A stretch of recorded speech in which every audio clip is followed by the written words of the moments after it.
Mine is as a proud member of Uasin Gishu County and a serious stakeholder of Kenya Kwanza is to wish Gladys Boshale well because she has the competence and the capacity. And it goes back to what we spoke earlier, that this election must inspire a generation, must inspire a section of this country. So I think for a young girl, young lady somewhere sleeping tonight, they must know that they have the right platform to aspire for anything they want in life. All right. Gloria?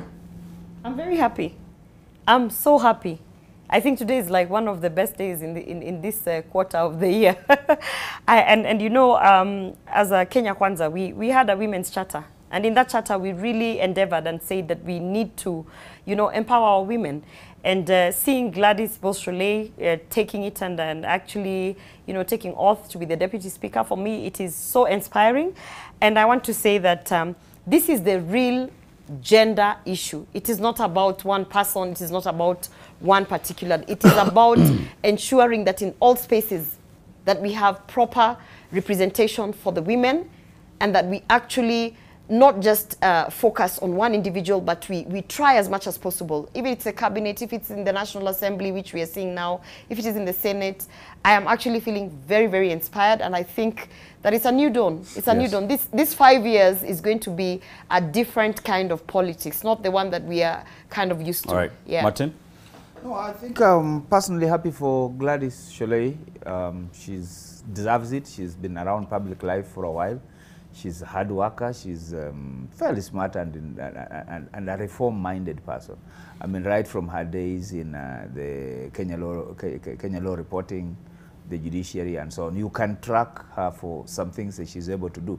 I've worked with her in other capacities, and so I know that when it comes to reforms in the House, she might be good for reforms in the House, supporting those programs and so on. So this is good for the country. All right. And it's good for our coalition as well. All right. Let's get back to our initial discussion that we were having, and this again brings us to that. Kipchumba, I want you to finish your point.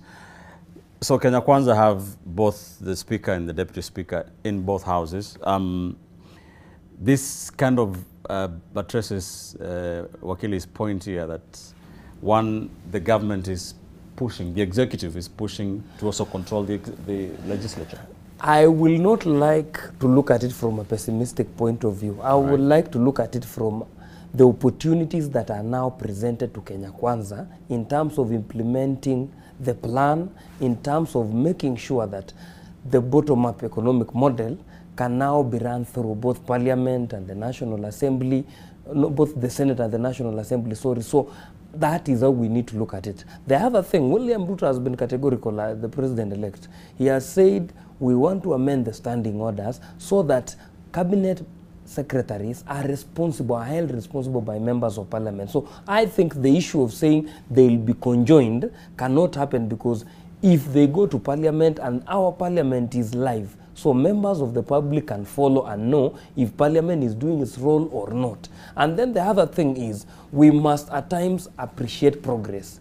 If Kenya Kwanza is the largest coalition, and for it to implement its agenda, it has to have a house that is also in concordance with whatever we are saying. So I don't find anything wrong. And it happens in America, it happens in the British Parliament. So when the Conservatives have the whole thing, so that is how it should be, because you cannot. And then again, there is something that Kenyans must appreciate, that when there is a lot of political contestation in Parliament, it is not politicians who suffer, it is the ordinary mwananchi, because at the moment, Ben, there are so many, in terms of policies, we have around 27 bills that needs to be ratified in Bunge, so that Kenyans can appreciate some of the plans within the Kenya Kwanza manifesto. So we look at that as an advantage to mwananchi, because when we have our Kamukunji as Kenya Kwanza, we will thrash out some of these things, and we are not doing it for the party, but for the people. Because that is a party for the low list of the people in the Before I go to Gloria, Martin, do you accept that? You see, one of the things that we need to underline in this conversation is that there is no government called Kenya Kwanza. There is a government of the Republic of Kenya. And that government will have to work across for everybody.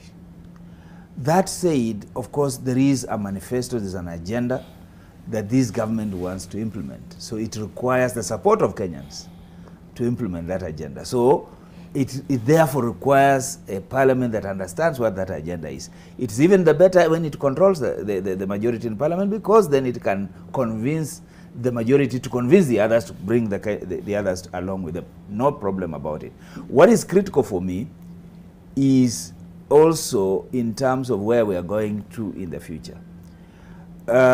Now the current coalition has the majority in the executive, has the majority in the two houses, the National Assembly and the Senate.